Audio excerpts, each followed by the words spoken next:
just had a beer, that's why. You're not supposed to say that. It's politically incorrect. Sound like goddamn He's always been chief. real thin.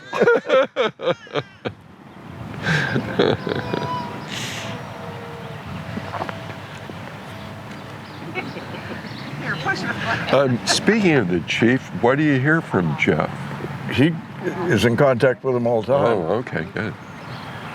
Hopefully he'll be out here in the fall. Right. I think they're. Ready? You want me to start? You ready, Ryan? Yeah, they're already recording. Okay. Okay. No, I just thought first thing that about the Osage, Marquette and Joliet were the ones that came down there, and they ran into them at the confluence of the Missouri and the Mississippi, and they said, "Who are you people?" And they said, "Wajaji." And the Frenchmen couldn't say Wajaji. They said Osage. And so that's where Osage, the name for the tribe, comes from.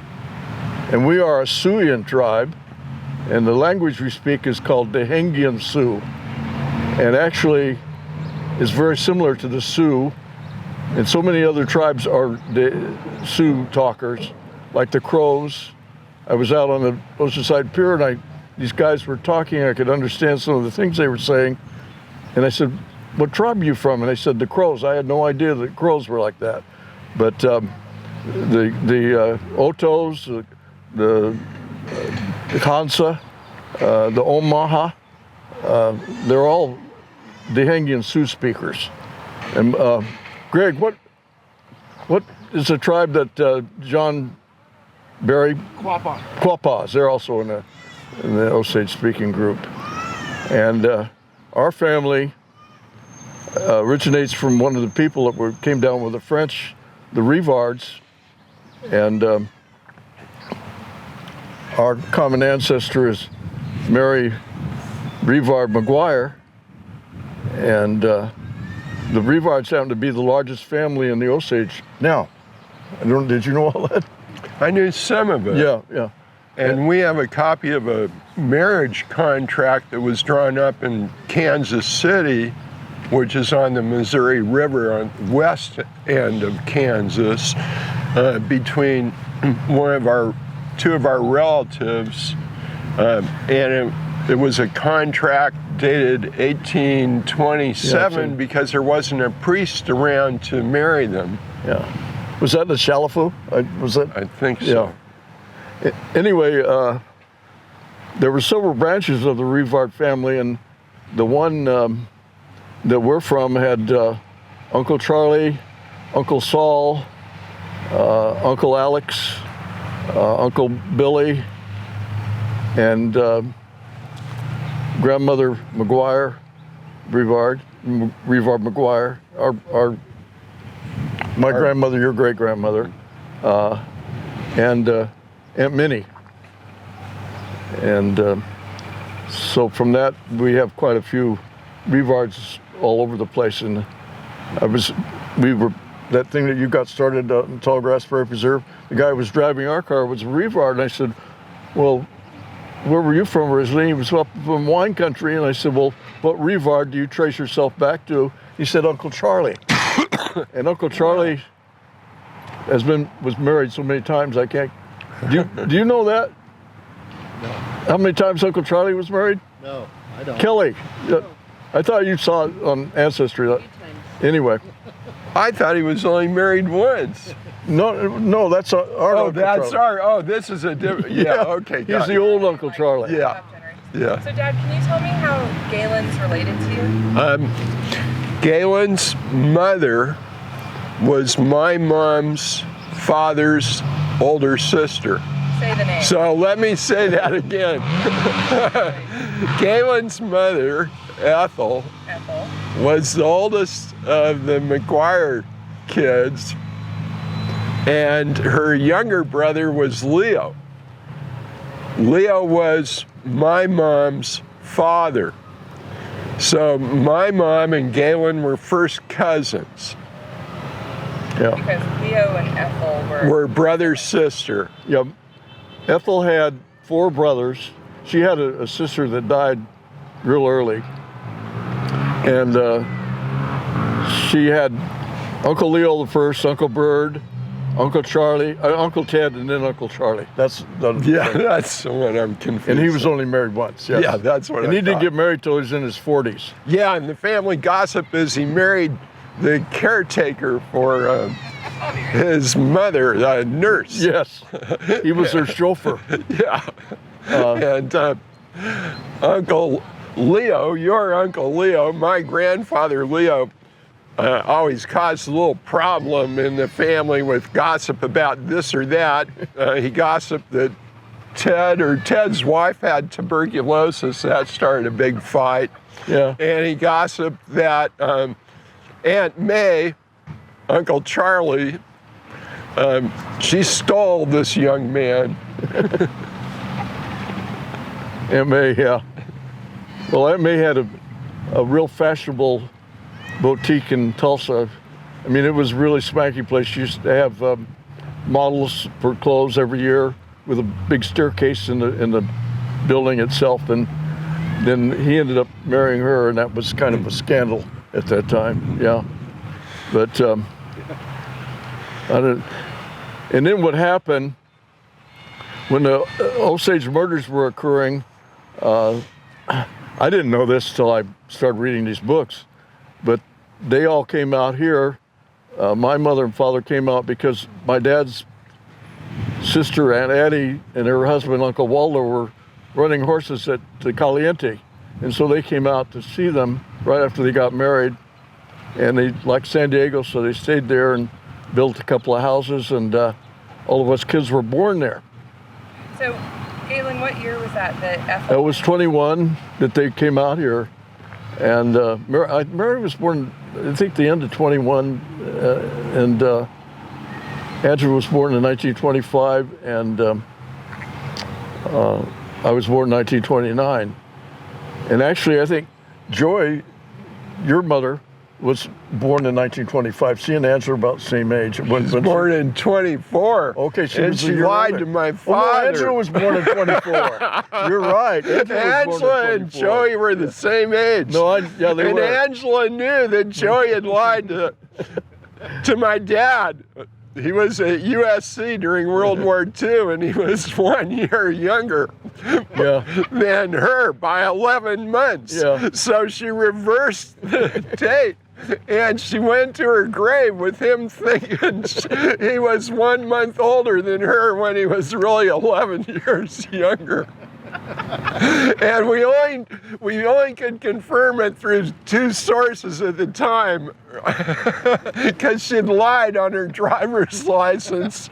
So the birth certificate, the death certificate showed the correct time, and Pegum, otherwise known as Bill McGuire, another one of your first cousins, fessed up the truth to me a couple years before Joey died. Well, actually, the cousins that I was closest to were Uncle Leo's kids, Bird and Pat and Joy and Pegum or Bill.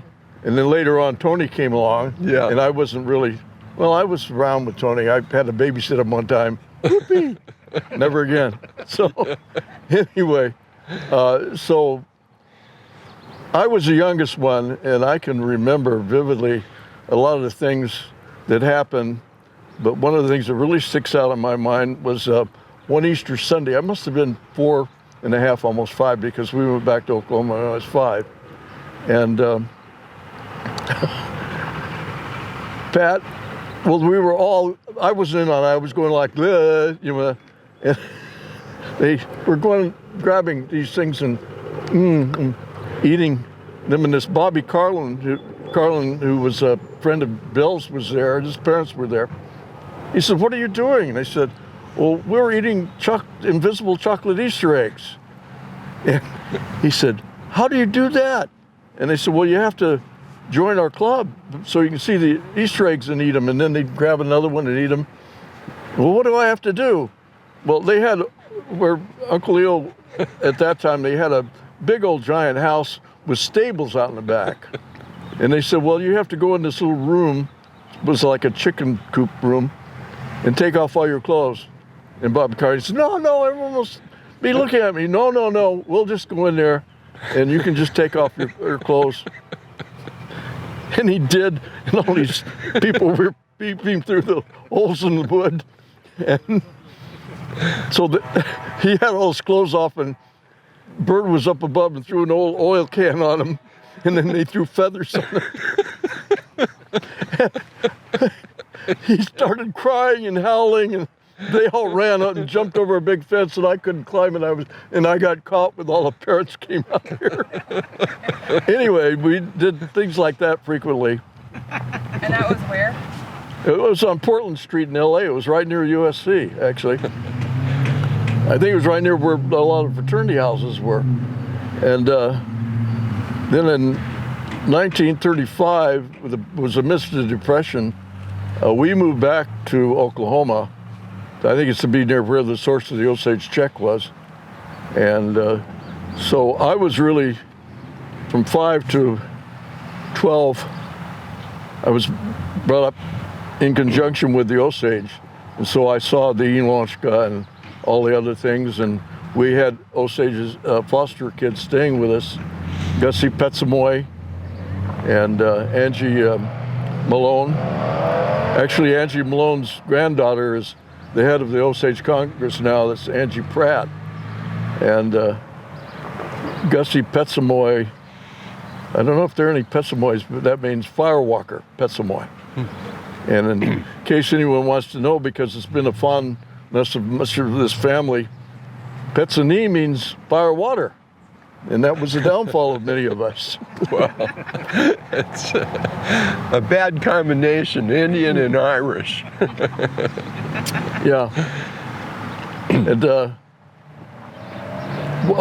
when we came back out here, we moved not too far away from where Uncle Leo and Aunt Ora lived on Buckingham. And so the continuation of the closest of the two families was that going on. And Bert was in the Navy, and Pat and Joy went to SC, and they found Bill and your dad, Paul.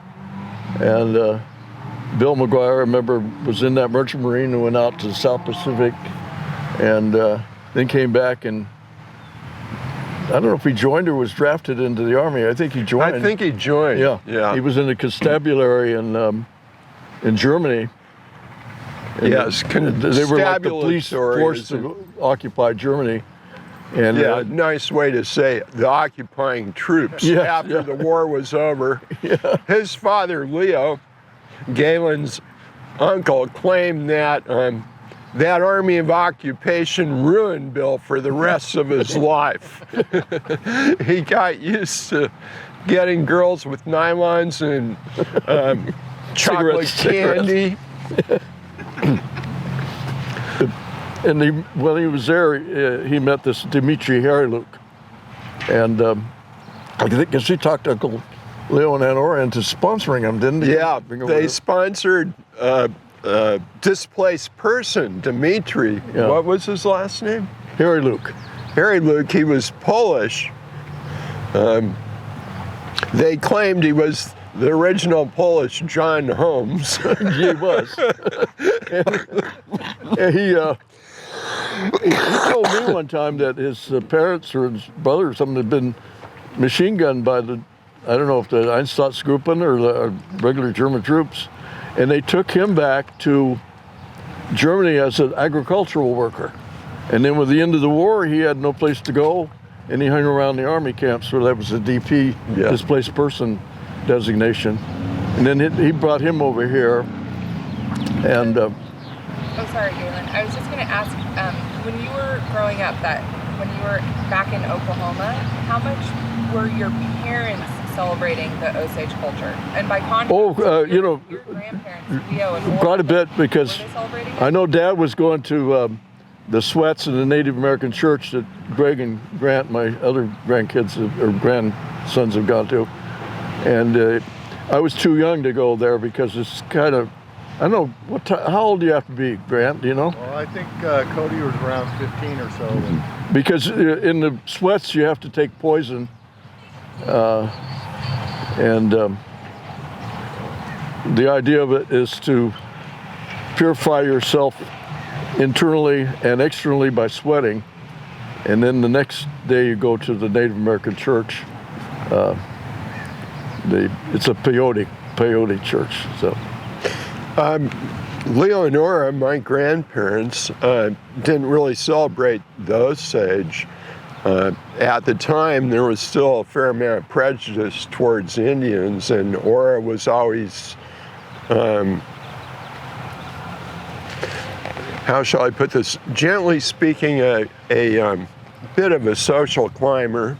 So she didn't want her DAR friends or her West Side mothers of young girls at Sacred Heart Academy to Immaculate Heart Academy to know about the Indian blood. But Leonora certainly celebrated that quarterly check they got.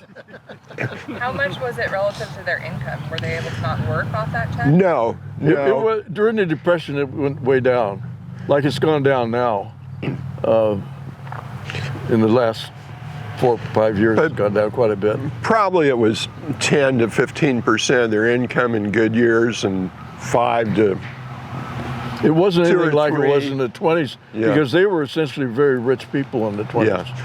Yeah, the Osage were considered the richest nation on earth in the mid-20s. And Ethel, and what was your father's name? Galen. Galen. Oh, Mike, Galen, yeah, I'm junior. So you're talking to little Galen and little Paul. Yeah, that was the thing in our family. But little Bill, there was no big Bill. There was big Paul and big Galen, but no big Bill, just crazy Pegum. So Galen, were your parents celebratory of the Osage culture, or no, because back there, when you're out here, you're separated from it, but back there, you go to the things, like the Inlongshka. That's the dance. It's the annual dance. Is not a powwow. People say you're going to powwow. No, it's not a powwow. It's a ceremonial dance, and those things in there that happen mean things to you. And I'm glad I was able to get Greg and Grant to get into it. And they look great, by the way. They looked really good. You'll have to go back sometime, because it's. Well, we're planning to raise Lucy with an awareness of her Osage heritage. Yeah. What would that look like for you, Galen? What would you suggest that Ryan and I do as parents? Well, you've got to go back there and get involved, because see, a lot of things that they have done, Greg and Grant, going back to the Sweats and Native American Church, they know the people back there, and they know the customs and all of these things. That's where you got most of your information, didn't it? Yeah, I mean, it is basically somebody helping you a little bit, but just to go witness some of the stuff, you just kind of go, and you'll start meeting people, and you kind of standoffish at first sometimes, but they'll warm up. Somebody will, and also getting, I think you guys took the first step by getting Lucy enrolled. Enrolled, yeah. I mean, that's oh yeah. the beginning. And then of course. Well, you've did you get your daughter enrolled? Good. Because I've got great grandkids that are part Samoan and Osage, and Fran's going to take them back this year, but they're enrolled in all this stuff. Yeah, but I think the main thing is to go back there. And do you think the tribe minds that they now have members that are half Filipina? And listen, no, they're proud of all their members. There are 23,000 Osages now. We're getting up in the ranking of the people, and no. Yeah, we're probably still a mid-sized tribe, wouldn't you say? It's growing quite a bit. But it's growing. Yeah. And do you know how many native speakers there were when you were there in the 30s? Well, there were quite a few, because there were a lot of full-bloods left. As a matter of fact, Bacon Ryan named me originally into the Bear Clan. And it was Mohinwanipa, knife guard. And then when we asked Jeffrey to name our family in, to the Bear Clan. He said, Galen, that was the child's name you have. So he gave me an adult's name, Misaki. So actually, you should remember those things, because if you're ever called up in the Inlanchka on Sundays, the master of ceremonies will ask you your name so he can yell it out to people. And so you should always remember what name you have. Are there meanings behind your child name and your adult name? Well, I don't know. My name is a wise old bear. However, my wife used to call me the ratty old bear. Greg is Shinka Kaika, is young chief, isn't it? Or, huh? And you better tell them what it is.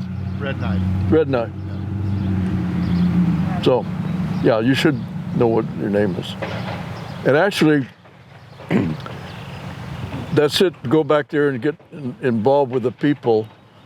And well, Jeffrey's the name giver of the Bear Clan, and the Bear Clan is the war clan. The war leader is called the Dodan Honka, and today the leader of the Inlanchka is called the Dodan Honka. And that word Dodan Honka is also used by the Sioux, Lakota, and Minikanju and Hunkpapa as the war leader, Dodan Honka. And you just got to get back there and learn all these things.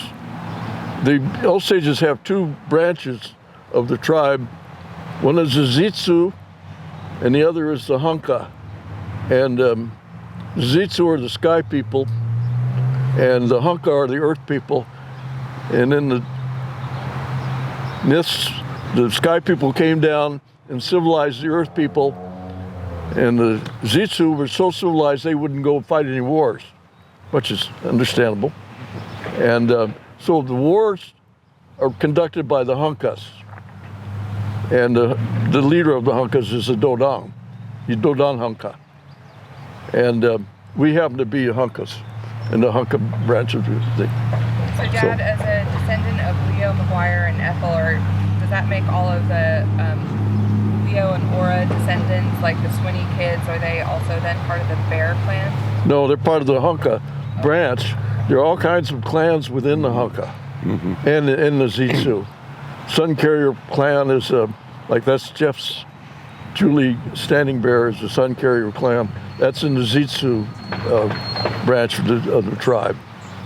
And what do you think about that Martin Scorsese, De Niro, DiCaprio movie coming out? Well, that's the book was really outstanding. I've read several books on it before that, and that's the best one that they ever had. And a lot of those people's families are still alive back there. And the Roanhorse family is Chief Gray was from the Roanhorse family.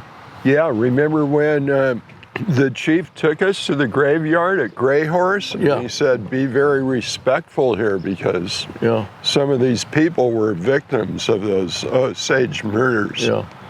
Do you think you're going to be a celebrity when you go to Boar's Head after that movie comes out?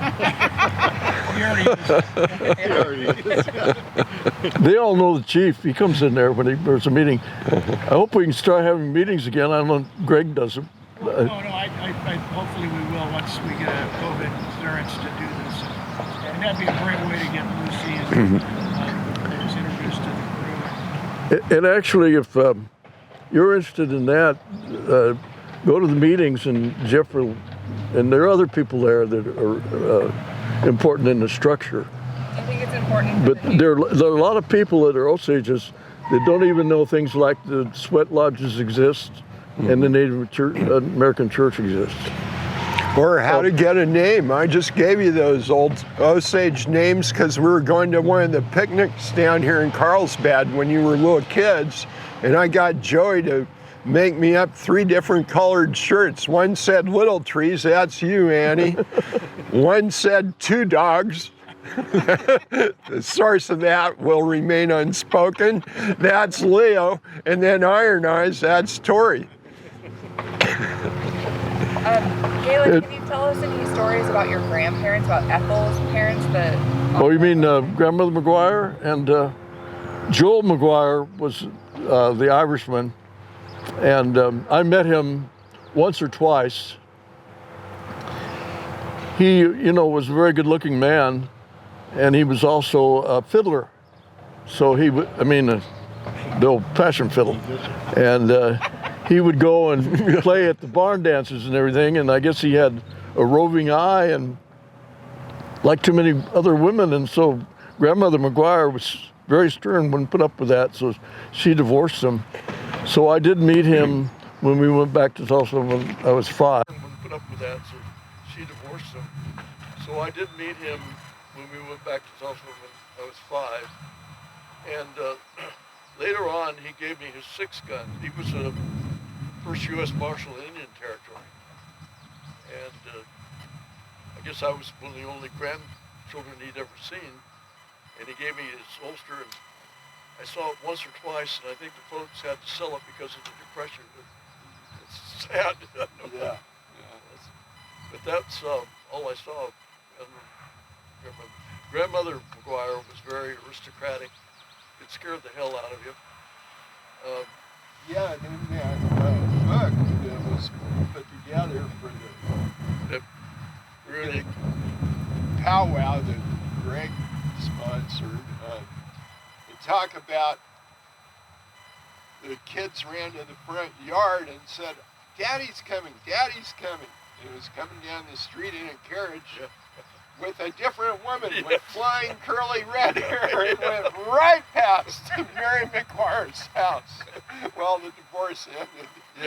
All that. Yeah, that was true. But see, Grandmother was, she lived in hotels, real nice hotels, and Uncle Charlie was her chauffeur driving her around all the time. And of course, during World War II, there was gas rationing, and she didn't get out here all during the war. And then when it ended, Uncle Charlie drove her out here again, even though he was married by that time. And I had grown up in the meantime, and she was over at Uncle Leo's house, and Bird came and picked me up. He said, "You gotta go see Grandmother." I walked in Buckingham, and he ran off doing something else, and she was there at that old dining room table. She didn't know who I was, and boy did she give me the dirtiest look, and I thought, I'm not going in there right now. She didn't know who I was. And I do have one memory of her from Buckingham. She was a grande dame, all right. The whole family quaked in fear when she announced she was going to be here, so I have 2 quick tales. My memory of her is a kind of craggy-faced, strong Indian, angular, almost masculine face, big old nose, and wrinkled and old, and she had a cane, and she tapped that cane. So I've told the new Mary McGuire, whose age, everybody listening, she's 75, she's going to be 76 in September. Anyway, I told the new Mary McGuire, when I see her with a cane, I'm going to shake in my boots. She looks like your great-grandmother. Yeah, but Mary McGuire, the original Mary McGuire, was a grande dame. Ora Leo's, my grandfather's wife, my grandmother, she had an opal ring that Leo got. The opal in the ring had set up somewhere else, but he found the opal on a beach in Oregon prior to World War I. So when the summers came, and Oklahoma gets ungodly hot and humid in the summers, oftentimes, since she had money and was divorced, she'd take the kids on big trips, so they came on a train out to the Pacific Northwest, but they went other places too. Yeah, they went to Hawaii and had pictures up in Yellowstone, all over the place. They were rich. So, if Lucy and her cousins in your group worry that we're descendants from the murderers that were conducting these murders in the 1920s, what would you say to her? I'd say we're more descendants of the victims. The victims. Because the Osages were getting bumped off so that if a man had married Osage woman, the spouse, if his Osage wife dies, he gets her head right until he dies. Then it passes to their children. And the other way that money was taken from the native Osage, and the reason for a murder was you could get yourself appointed as a trustee for the Indian, arguing the Indians are incompetent. We used to get cards that said you're either competent or... I'll tell you about that. Patsy got so mad, she burned it up. Yeah, that's right. In 18, you know, it said that we declare you incompetent at that time. But then in 78, the Congress passed a law saying only if you have Osage quantum blood can you inherit this, so people couldn't get it. Because still out in the Osage are, where the Osage check is, members of the Gene Harlow family, and Stanford University has a hell of a lot of Osage checks, and they can't do anything about getting them back because Fletcher, Sammy Joe Fletcher, is it Sammy Joe? Launched a lawsuit. I don't think it's gone anyplace, trying to get those back from non-Osages. But actually, they also passed the 78 law that if you declared yourself incompetent, you didn't have to pay income tax on the Osage check. And so I had some of my friends declare me incompetent, so I'm an incompetent Indian. So what was the family doing at the turn of the century, 1900, 1910? I know that you were born in 1925, but so your parents... 1900, yeah. well, they were kids, but I know, you know, by the way, they should have those things that Mom recorded. Is there any way they could get those? Yeah, I was thinking of that. I'll make sure I get My mother recorded things back there when they were growing up. And Joel McGuire and his brother were running cattle on the Osage land because they allotted the land in 1906, big sections of land, and the Osages, they weren't herders, they were hunters and gatherers, because they did gather veggies and everything. But so a lot of white people moved in there to herd cattle, and now some of these guys are murdered for cattle people doing that. And actually, Joel McGuire's brother, Bert McGuire, was the first U.S. representative to Congress from Indian Territory. So it was quite a family. Yeah, now there is some thinking that Bert McGuire was maybe not always looking out for the best interests of the Indians at the time, that he was kind of looking out for the best interest of the money that controlled Oklahoma at the time. This was prior to statehood. Statehood was 1912. I think Byrd was a representative around the turn of the century. Well, and then my last burning question is at 2 o'clock on the spot. So if there's anything any of us wanted to ask, if we all maybe want to ask one question, and Ryan, if you've got a burning question.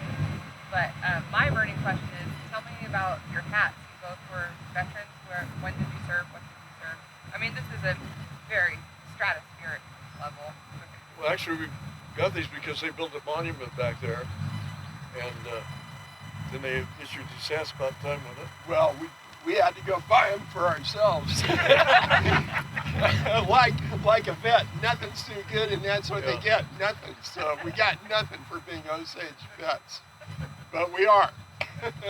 And yeah, I bought the hats. But well, you got some. The first one I have. Yeah, the Osage quite recently built a monument to all the Osage veterans in all the wars. And it's back there in Pawhuska. My name's on it, Galen's name is on it, Bill's name's on it, Howard Fisher's on it, I think Bert Leo, is a Bert McGuire's on it, no, younger Bert. They didn't put his name on? I thought they did. I thought I saw Howard trying to do that. Well, maybe, but it's not on there. Okay. Tell me, when did you serve? What war? What branch? What was your title? 48 to 53, the Korean War was in that period. And you were in what branch, Galen? Army. Army. And what? I had joined the Marine Corps in 1945 when I lied about my age and they caught me. And so from then on, I said, oh, I'm not going to get in service unless I have to. So at 48, they reinstituted the draft. So I got a enlistment deal that I got into on that.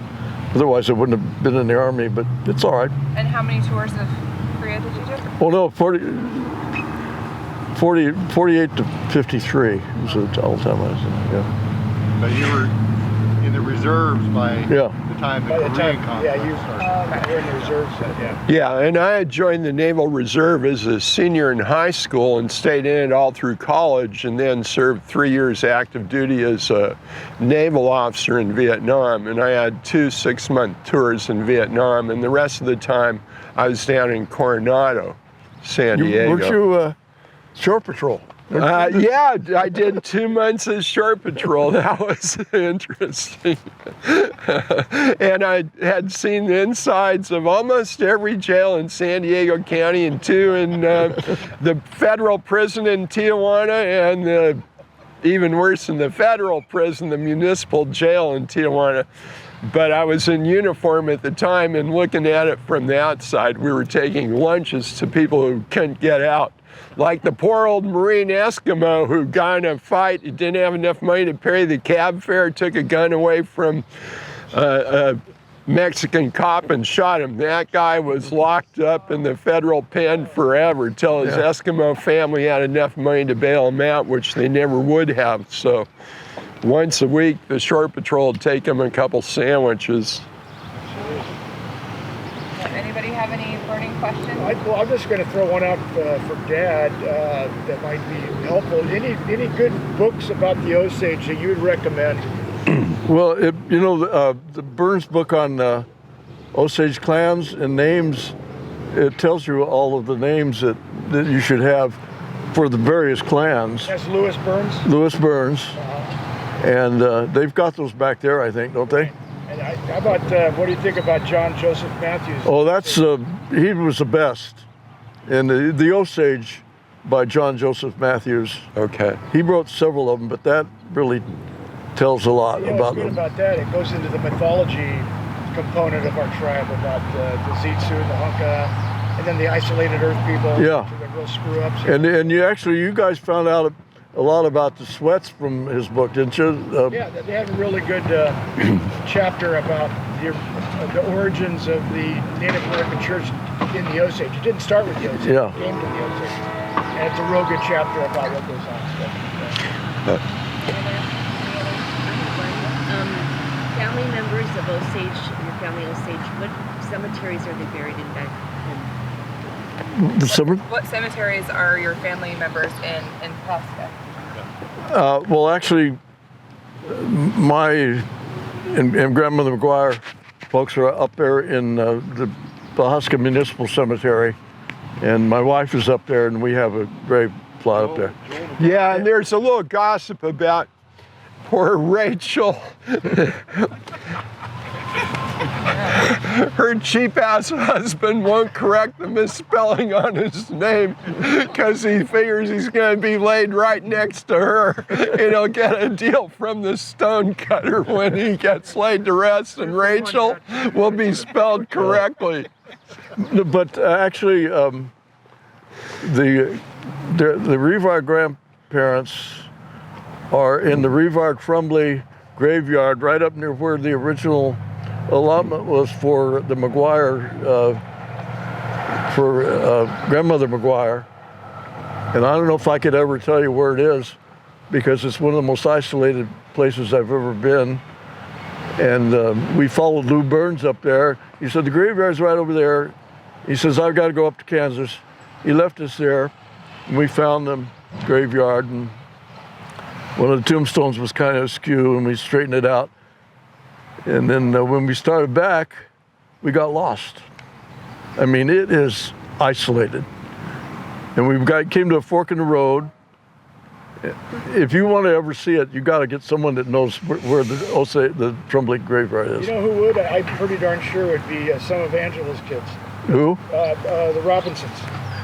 I don't know if they were ever up there. I know Tom was. Oh, Tom was? Yeah. Oh, And Tom would know. Yeah. Ginger may have been up there as well. So Yeah. that's Dad's sister's family. So Yeah. And then there's other cities that some of the other relatives. yeah, well, yeah. On your Koss side, the Hardy side, they're up in Newkirk. There's Washunga is the graveyard's name. And Simon Clavier, my grandfather, the old Frenchman, is up there. And General Hardy, my great-grandfather, is up there. And all of the Hardys are there. So that's the whole. That's my dad's father's side of the family. So not his mother's side. But, That's where we have the connection with the people in France that they visit. You know, it's a good connection because Dad and Uncle Onassis into World War II went and visited over in the Jura, and they kept connection, and then I kept it, and then they're continuing. Greg and Kelly have been over to there, Freebone, and where is that winery in Freebone or? yeah, it's up in Freebone where they make the really. It's near La Linsigne. So. Dad, anything you want to have on camera for the sake of posterity about, I don't know, your grandparents, great-grandparents, anything? No, we'll do a session too. But I think it's important that the kids appreciate their heritage, particularly when they're multicultural. Samoan Americans, Filipino Americans, and for us, you know, everything. Well, I think this is a great idea. I mean, this is living history, and we got to capture it what you can. So Thank you, guys. Yeah. On behalf of the Osage elders, we thank you and we love y'all. Part one, right? Part one. Yeah, Hannah, once you all get Thank you. we're doing that little lecture. Thanks, guys. Later this summer.